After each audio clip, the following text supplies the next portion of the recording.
欢迎收看《联合报系愿景工程社企让青年圆梦》特别报道，我是李碧莲。年轻人面对高失业率、低薪的现实，不妨换个角度思考，加入或创立社会企业，利人又利己。什么是社会企业呢？就是用商业模式解决社会或环境问题的组织。也就是说，虽然是做公益，却能盈利。台湾现在也有社会企业了。我们先带您来看这个案例：帮助原民部落卖农产品的爱乐活。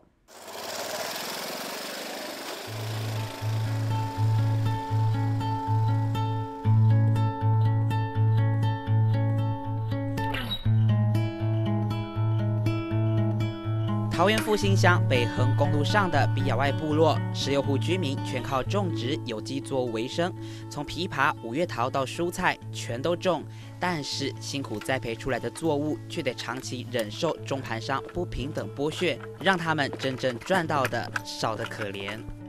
中盘商一进来，那这个产地啊，绝对赚不到钱。为什么？因为他们会把收购价压得非常低。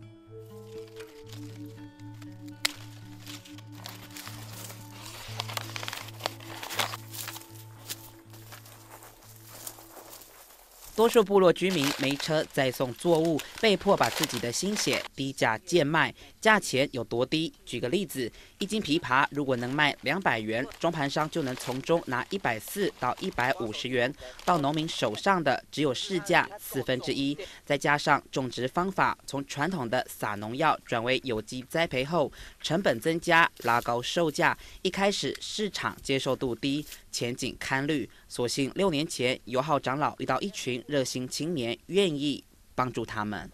因为他网络啊、电脑算是高手吧，然后他就开始从网络这边下手吧，也让他们一传十，十传百，类似像这种模式的，让部落的知名度可以广传到台湾各地去。而长老口中提升部落知名度的那群人是社企爱乐活，绰号89的负责人张佑甫，创业前在科技公司当业务代表，2009年来到比亚外当志工，教部落孩子学习英文、电脑，顺便利用科技专长帮农民架设网站销售作物，却没想到产销结构不平等的问题比想象中还严重。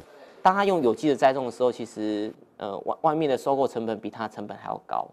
等于说他卖不出去嘛，因为每卖一颗是赔一颗。我会发现说这样下去不是办法，因为如果按照我们这种用志工方式有一搭没一搭的，其实真的帮不了什么忙。而且最好是能够有一个底的，这样的比较也不是不行啊，因为他还会用一个那种篮子装。为了有效改善问题，89创立爱乐活，主动接触更多农民，帮他们把农作物销出去，免于被剥削的命运。后来干脆辞掉高薪工作，专心经营爱乐活。但是创业这条路一开始没那么好走。一开始架网站的时候，架完说本来想跟他们收一点费用，因为我们这样来回成本线蛮高的。后来发现他其实口头里面其实也没多少钱。那我们发现想说有没有可能换一个方式说，等于说一起跟他们协销，就是一起帮他们卖，然后从中间去拿到一些利润来 cover 我们东西。可是，一开始我成本算错了，所以我前几年大概赔了，每年大概赔100万。即使赔本经营，也浇不熄89的热情。创立至今4年多，亏损幅度逐渐缩小，而且有效改善了部落产销问题，间接鼓励年轻伙伴一起接力创社企。他是爱乐活的业务，76年次的吴正浩，大学时期就开始接触社企，加入团队虽然还不到半年，却早已跃跃欲试，想自己创社企了。